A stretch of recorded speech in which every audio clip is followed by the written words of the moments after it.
दोस्तों, मैं आपका दीपक सर और आप सभी को अपने YouTube चैनल जीनियस क्लब में स्वागत करता हूं।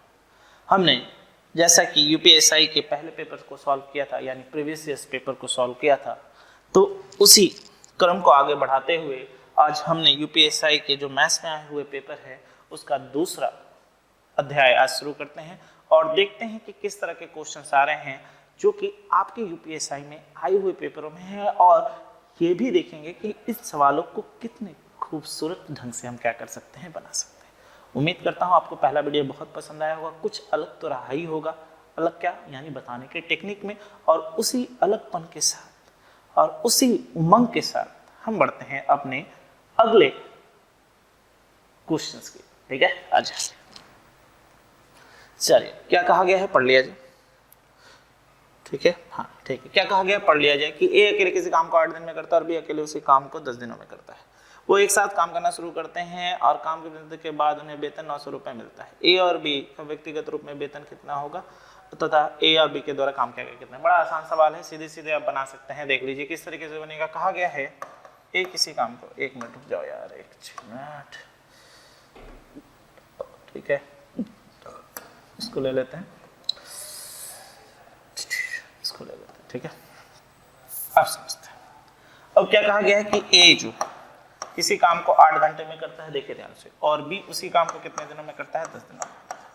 यानी यहां से अगर हम बात करें तो कितनी होगी, 40। ठीक है, अब क्षमता की बात कर ली जाए, क्षमता की बात कर ली जाए तो ए की क्षमता कितनी होगी, 5 यूनिट, और बी की क्षमता कितनी होगी, 4 यूनिट। एक चीज सबसे पहले बात आपको बता दूं, क्षमता यानी इसको क्या कहते हैं अंग्रेजी में, एफिशिएंसी। यानी एफिशिएंसी जो है वो सीधे सीधे वेतन के क्या होगी, बराबर होगी, क्योंकि जितना जो काम करेगा और दोनों साथ मिलकर काम कर रहे हैं, यानी जो क्षमता होगा वो सीधे सीधे वेतन के क्या होगा, बराबर होगा, क्योंकि दोनों ने साथ काम किया है और साथ ही काम को क्या किया है, खत्म किया है। तो जितनी उनकी क्षमता से उन्होंने काम किया होगा उतना ही पैसा उनको आपस में मिलेगा। यानी इन दोनों को जोड़कर हम सीधे सीधे कह सकते हैं कितने रुपए के बराबर है, 900। तो 9 बराबर 900 रुपए, तो 1 बराबर कितना होगा, 100। और अगर 1 बराबर 100 होगा तो भैया 5 बराबर कितना होगा, 500, और 4 बराबर कितना होगा, 400। ठीक है, यानी 500 और 400, 500 400 500 400, तो भैया 500 400 कहाँ है, यहाँ नहीं है, यहाँ नहीं है, यहाँ नहीं है, यानी आंसर क्या होगा, ये होगा। ठीक, और दूसरे क्वेश्चंस को निकालने की भी जरूरत नहीं, यहीं से आपका आंसर मिल जाता है। फिर भी आपके लिए निकाल देता हूँ। 40 यूनिट काम करना था और दोनों मिलकर काम करेंगे तो कितना कर रहे हैं, 9 यूनिट, 40/9 यूनिट दें। ठीक है, कहीं कोई दिक्कत नहीं, सवाल बहुत आसानी से क्लियर हो रहा है। चलिए बढ़ते हैं आगे अगले क्वेश्चन पे। क्या कहा गया है, 0.9, 0.48 और 0.252 का क्या करना है मतलब, यानी एचसीएफ ज्ञात करना है। तो चलिए कर लेते हैं। 0.9 को क्या लिख सकते हैं, 9/10। ठीक है, फिर इसे क्या लिख सकते हैं, 48/100, और इसे क्या लिख सकते हैं, 525/1000। ठीक है, एक चीज जो अमूमन लोग गलतियां करते हैं, आप एग्जामों में गलती नहीं करेंगे। अगर आप इसे बिना काटे हुए करते और नीचे में जीरो की संख्या ऐसे ही रखते हैं तो वो गलत है। बनाने के 2-3 तरीके हैं। आप अगर जीरो रख कर बनाना चाहते हैं तो हर जगह आपको जीरो को क्या करना पड़ेगा, बैलेंस करना पड़ेगा, या फिर आप इस सवाल पे क्या कर सकते हैं, ऊपर नीचे काट कर नॉर्मल फॉर्म में ले आकर सवाल को बना सकते हैं। तो हम उसी तरीके से बनाएंगे। यानी इसे हम क्या लिखेंगे, 9/10। ठीक, इसे हमने काटा तो कितने बार में जाएगा, 12, और ये 25, 12/25, और इसे अगर हम 25 से काट दे तो कितने बार में जाएगा, 21, 25, हाँ ठीक है, 50, और यहाँ पे 21, और ये कितने बार में जाएगा प्रभु, 40। यानी यहाँ से क्या मिला, 21/40। अब हमसे क्या कहा गया है, 900 निकालिए। हाँ 900 निकालिए। तो हमको पता है 900 के लिए हम करते क्या है दोस्तों, चलिए मैं आपके लिए लिख के कर रहा हूँ। देखो, पेपर सॉल्व करना तो अच्छी बात है, ये साथ में चीजों को रिकॉल भी करते हुए जाना है। पेपर सॉल्व मुझे कितना जल्दी आता है, मैं कितना कर पाता हूँ, उस पर डिपेंड नहीं करता, आप कितना सीख रहे हैं और किस तरीके से सीख रहे हैं वो मैटर करता है। तो इसका मतलब यहाँ पे हम क्या लेंगे, 9,12,21 का 900। ठीक है, और 10,25,40 का 900। ठीक, तो अब यहाँ से सवाल में देख लेते हैं। तो हमारा यहाँ से 900 कितना आएगा, 9, 12 और 21 जो सबको काट सके वो कौन है, 3। और 900 की बात करें, 10, 25 और 40 की वो छोटी से छोटी संख्या जो इन सबसे कटे तो कौन सी है, 200। यानी हमारे सवाल का आंसर क्या होगा, 3/200 है, कहीं पर है, यानी ऑप्शन नंबर सी झट से मार दीजिए। यानी आंसर कितना होगा, ऑप्शन नंबर सी। कहीं कोई दिक्कत नहीं। देखो दोस्तों, सवाल बनाना तो है, साथ ही साथ में टेक्निक भी याद रखना है। पेपर देखने का मतलब ये नहीं होता कि आप किसी का वीडियो देख रहे हैं और तुरंत झट झट सवाल हो रहा है, हाँ ये आंसर है, नहीं। आप पेपर जब देखते हैं आप अपना बहुमूल्य समय देते हैं, और जब आप बहुमूल्य समय देते हैं तो आपकी हर एक चीजों को, यादों को ताजा करना हमारा दायित्व है, जिससे कि आप उन चीजों को भूले ना। ठीक है, तो बढ़ते हैं आगे अगले क्वेश्चंस की ओर। आइए चलिए अगले क्वेश्चंस में देखिए क्या कहा गया है। के का मान ज्ञात करें जहां पे 5, 12, 29 और 57 में से प्रत्येक में जोड़ा जाने पर ताकि वह अनुपात में हो, यानी प्रोपोर्शंस में हो। देखिए इस सवाल को बनाने का दो तरीका है। आमूमन मैं आपसे एक बात कहना चाहता हूं, आमूमन 90% लोग इस सवाल को इस तरीके से बनाते हैं, कैसे, एक्स मानकर। मैं आपको सवाल बनाऊंगा नहीं, मैं आपको समझा दे रहा हूं और फिर मैं अपने टेक्निक से बताऊंगा कि इस सवाल को कैसे बना सकते हैं। तो इस सवाल को कई लोग इस तरीके से बनाते हैं कि 5 + x जोड़ा, 12 + x जोड़ा, 29 + x जोड़ा और 57 + x जोड़ा। अब इसको लिखते हैं कैसे, 5 + x अनुपात 12 + x, फिर समानुपात 29 + x, 57 + x। ठीक, यानी इसे आप कैसे लिखेंगे, 5 + x बटा 12 + x बराबर 29 + x बटा 57 + x। यानी इस तरीके से हम क्या करते हैं, सवालों को सॉल्व करते हैं। आप एग्जाम में बिल्कुल इस तरीके से नहीं बनाएंगे, क्योंकि आपको एक एक चीज पता है कि जब आप मेरे वीडियो को देख रहे हैं तो आप जानते हैं कि मैं बार बार एक एक सेकंड का महत्व देता हूं, और एक एक सेकंड का महत्व इसलिए देता हूं क्योंकि एक एक सेकंड अगर 10 सवालों में बचता है, या 10 सेकंड में एक सवाल बनते हैं, और एक नंबर से ही आदमी या तो एग्जाम निकाल पाता है या फिर एग्जाम में फेल हो जाता है, तो वो महत्व रखता है। तो इस तरह के सवालों को आप करेंगे कैसे, तो मैं आपको एक फार्मूला बता दूं। अगर इस तरह के सवाल दिए जाएं जहां पे ए बी सी डी हो, तो लिखने का तरीका क्या होता है, b × c minus a × d divided by a + d minus b +। अब आप कहोगे दोस्तों कि हमें फॉर्मूला याद रखना होगा, तो मैं बिल्कुल याद रखना होगा दोस्तों। अगर एग्जाम निकालना है, आपको कॉन्सेप्ट आना चाहिए, आपको फॉर्मूला आना चाहिए, आपको शॉर्ट ट्रिक्स आना चाहिए, हर कुछ आना चाहिए, और इसीलिए तो आप पढ़ रहे हैं, इसीलिए तो आप इतनी मेहनत कर रहे हैं। अगर आप चीजों को याद नहीं करेंगे, चीजों को नहीं जानेंगे, तो आप दूसरे से अलग हैं कैसे।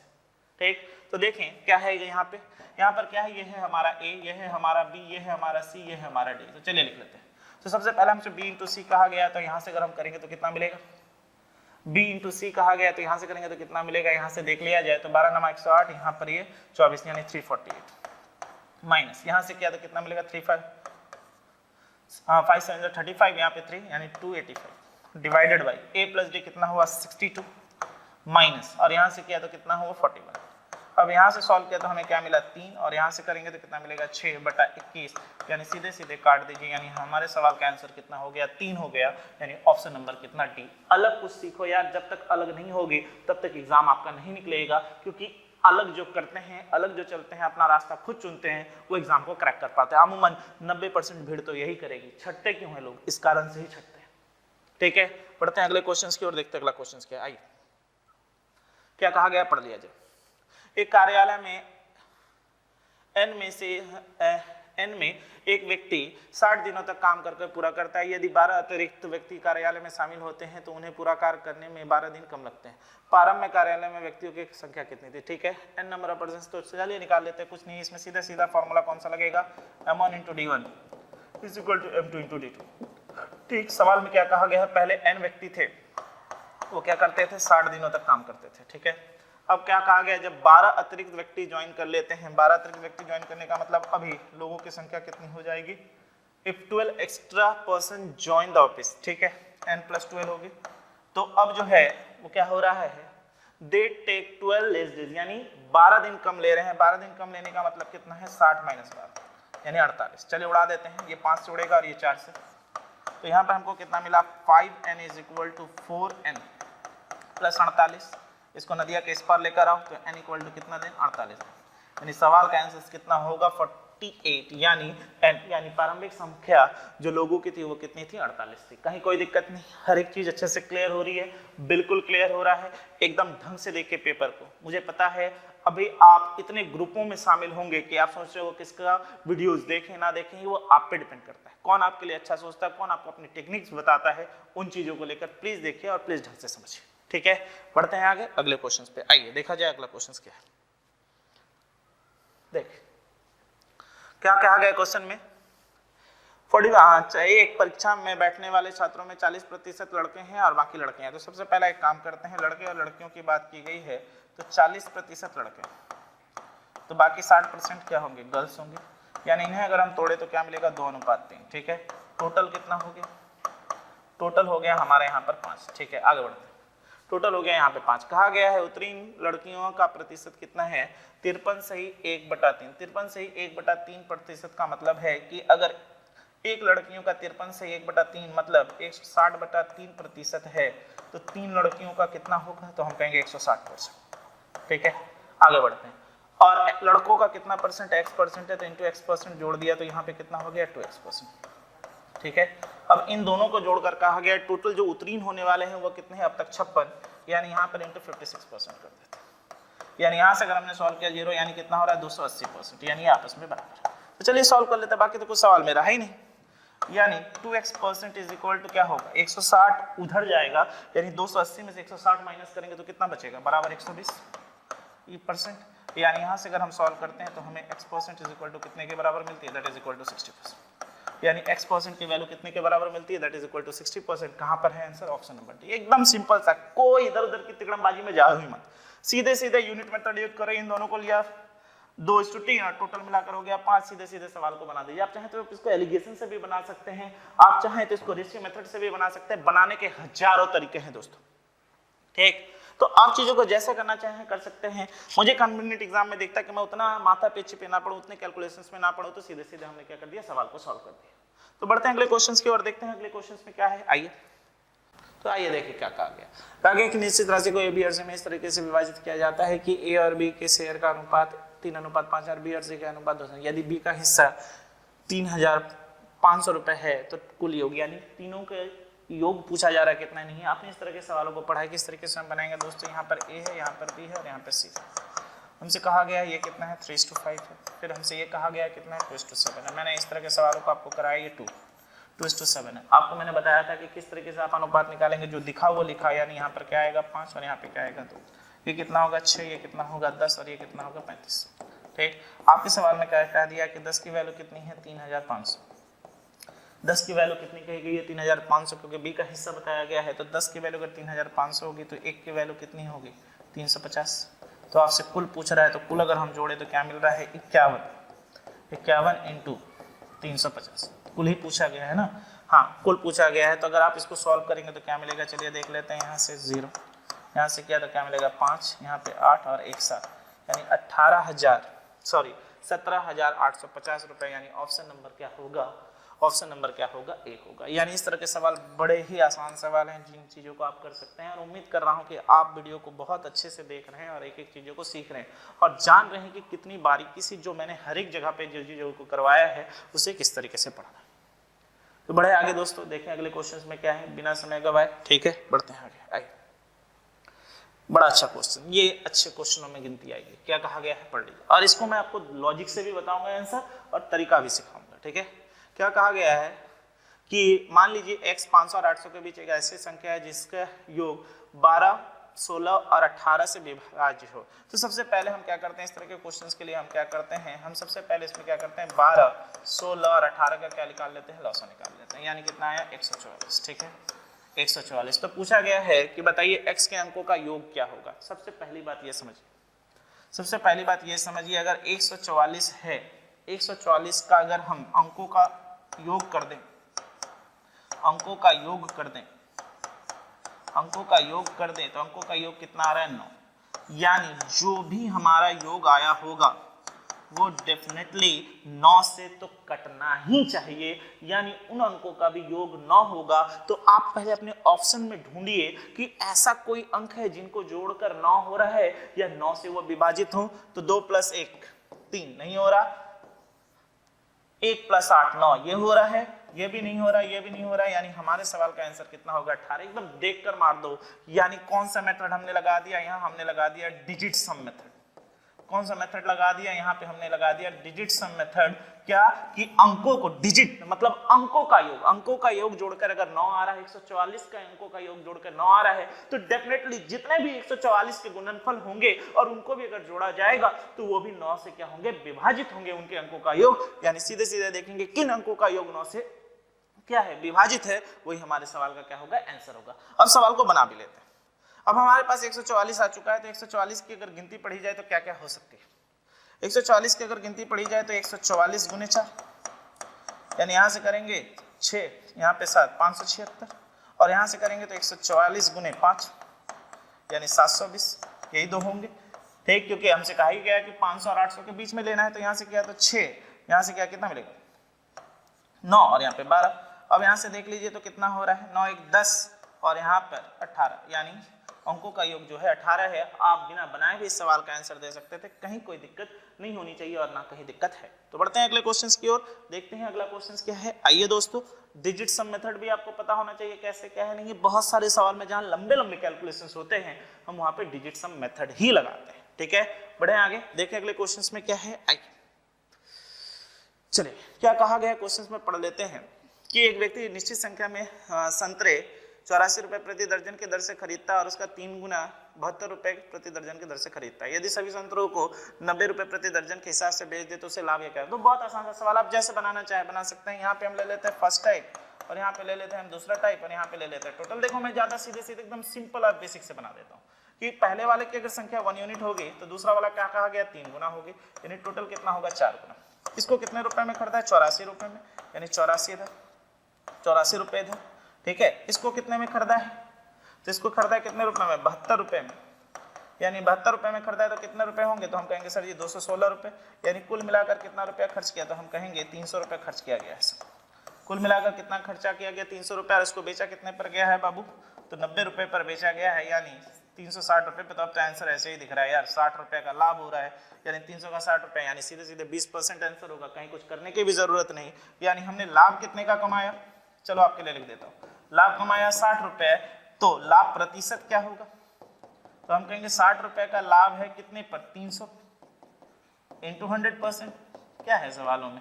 तो यहाँ से हमने क्या 0 0 0 0 कैंसिल और 3 से काट दिया, इसको कितने बार में 20 बार में, यानी हमारे सवाल का आंसर कितना परसेंट हो गया 20%, यानी सीधे सीधे हमारे ऑप्शन नंबर ए होगा। कहीं कुछ सवाल में कुछ था ही नहीं, एकदम आसान सा सवाल। अब इसी के लिए हम अलग से तोड़ा भांगी करते हैं, कुछ नहीं, एकदम रेशियो से यूनिट को ले लो और सीधे सीधे जो बोला गया बैठा लीजिए। मैं एक बात आपको बहुत क्लियर करना चाहता हूं कि एग्जाम में आपका पेशेंस ऑफ माइंड बहुत काम करता है। आप कितनी मेहनत की हो वो तो अच्छी बात है, लेकिन उस समय उस प्रेशर के समय आप क्या स्ट्रैटेजी अपनाते हैं, आप किस तरीके से चीजों को करते हैं, वो ज्यादा महत्वपूर्ण है।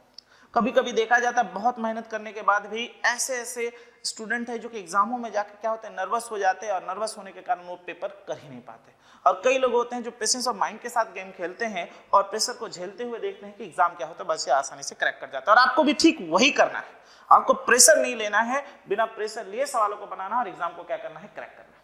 तो बढ़ते हैं आगे, देखें अगले क्वेश्चंस में क्या है। कहीं कोई दिक्कत नहीं, बहुत आसानी से क्लियर होते चला जा रहा है क्वेश्चंस। आइए देखें अगले क्वेश्चंस में क्या कहा गया है। कहा गया है एक हॉल 14 मीटर लंबी और 11 मीटर ब्रॉड है। यदि फर्श और छत के क्षेत्रफल का योग 4 दीवारों के क्षेत्रफल के योग के बराबर है तो हॉल का आयतन यानी घन मीटर में ज्ञात करिए। तो चलिए सवालों को करते हैं और देखते हैं क्या आएगा नहीं आएगा।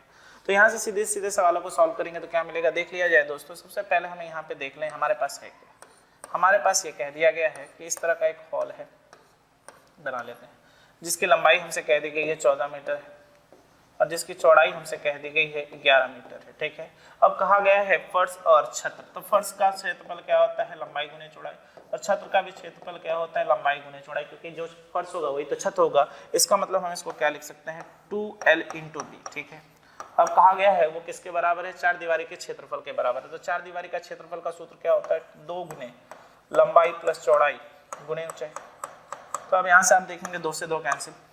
तो यहाँ से अगर आप लिखना चाहें तो क्या लिखेंगे 11 मीटर, 14 मीटर इंटू 11 मीटर बराबर 25 मीटर इंटू h, यानी यहाँ से मीटर कैंसिल, यानी h इज इक्वल टू कितना मिलेगा 14 इंटू 11 बटा 25 मीटर। ठीक है, ये निकल गया, यानी ऊंचाई निकल चुकी है। अब हमसे सवाल में क्या पूछा जा रहा है कि बताइए आयतन क्या होगा। आयतन का सूत्र आप जानते हैं, आयतन मीन्स वॉल्यूम।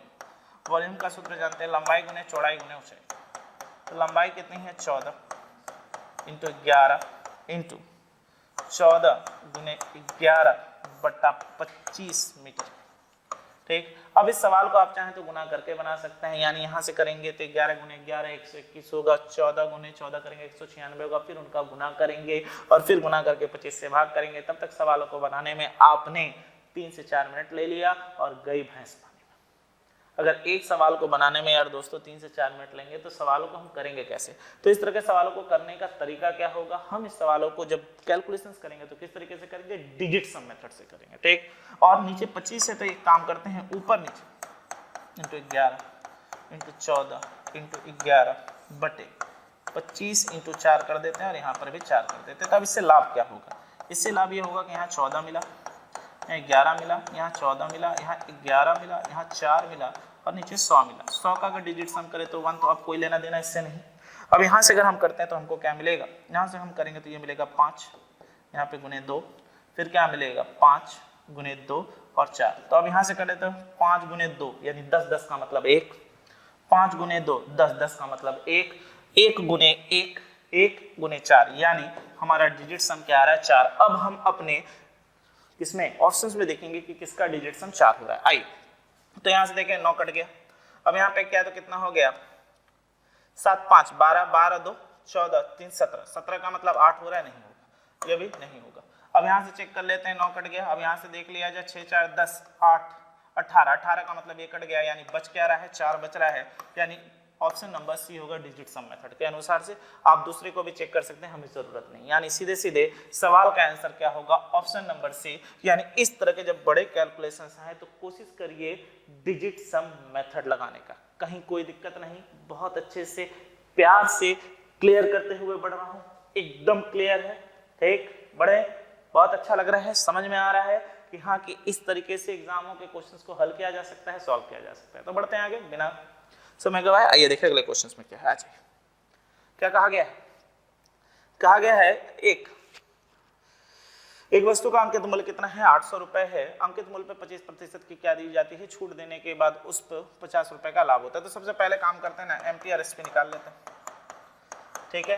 क्या कहा गया है, यानी अंकित मूल्य और विक्रय मूल्य, 25% की छूट का मतलब क्या है बाबू, 25% की छूट का मतलब है 1/4, यानी यहाँ पे 4 होगा तो यहाँ पर कितना होगा 3, ठीक, क्योंकि 1 - 1 की छूट दी गई है, 4 पे 1 की, यानी 4 की वैल्यू अगर 800 रुपए होगी तो डेफिनेटली 3 की वैल्यू कितनी होगी 600 रुपए, यानी 600 रुपए में उसने बेचा है। और CP कहा गया है कि 50 रुपए का लाभ क्या है, यानी CP कितना रहा होगा 550, ठीक, यानी CP कितना रहा होगा 550 रहा होगा। तो आपसे क्या पूछा गया है कि लाभ प्रतिशत क्या होगा, तो सीधे सीधे निकाल देते हैं सर जी, 50 रुपए का लाभ हुआ है बटे कितने पे 550 पर इंटू 100%, यानी यहाँ से अगर हम सॉल्व करें तो ये गया, ये गया, 5 से गया 11 और 11/100 का मतलब आपको कितनी बार पढ़ा है 9.09%, या फिर इसको क्या लिख सकते हैं 9 से 1/11%।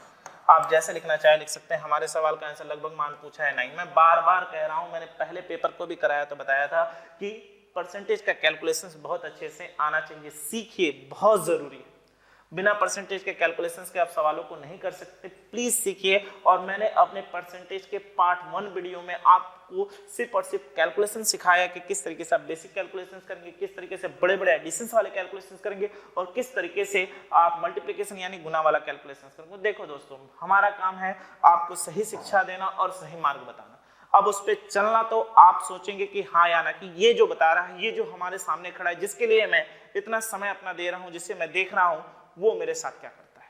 तो मैं यही चाहता हूं कि यार तुम एग्जाम निकालो, आप एग्जाम निकालिए और एग्जाम निकालने के लिए आपको हर तरीके से पढ़ना होगा।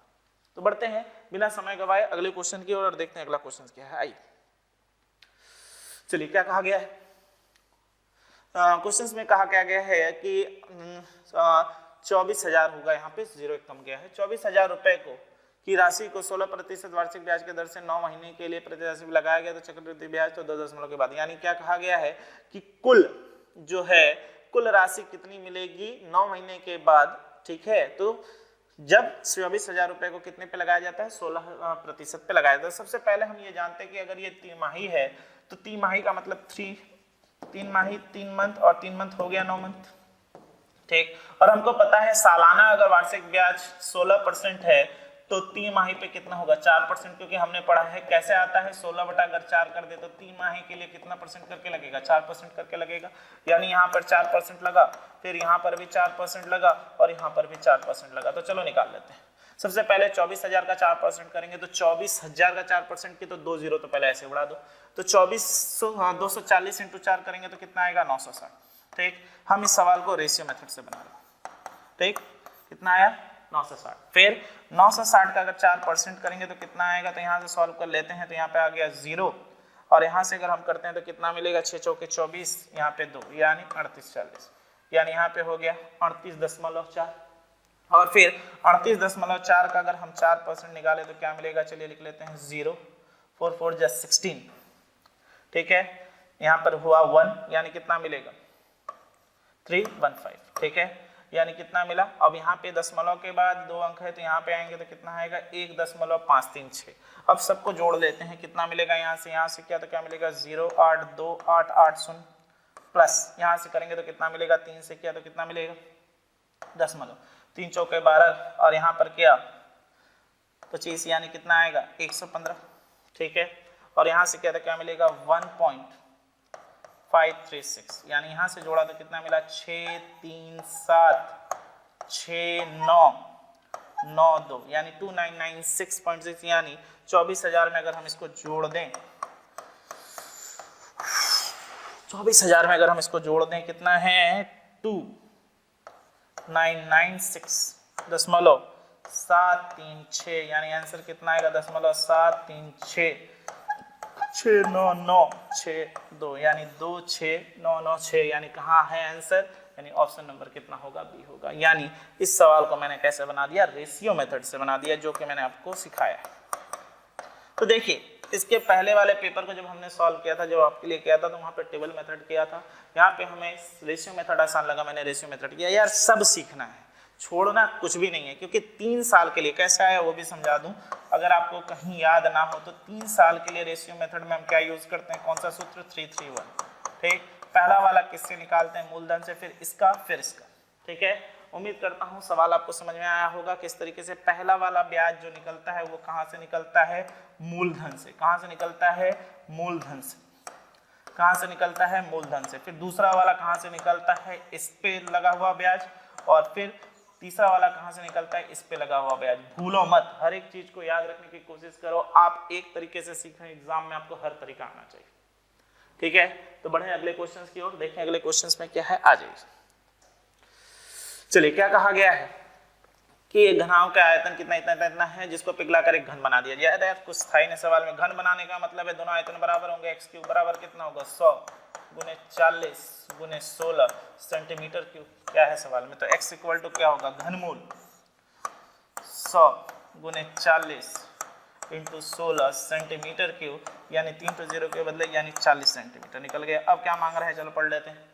अब मांगा गया है तो क्या है, टोटल सरफेस एरिया, यानी आपको क्यूब का क्या मांगा जा रहा है, टोटल सरफेस एरिया, तो क्या होता है 6a², आया ना, कैसे आता है ये भी बताया था, 2 गुने length plus breadth into height plus height into length, सब चीज, क्योंकि सारा का सारा घन से ही क्या बना है, घन बना है, घनाभ से ही क्या बना है, घन बना है, ठीक, यानी ये बराबर ये बराबर ये बराबर, यानी यहाँ पे x², यहाँ पे x², 3x² इंटू 2 करोगे तो क्या आएगा 6a²।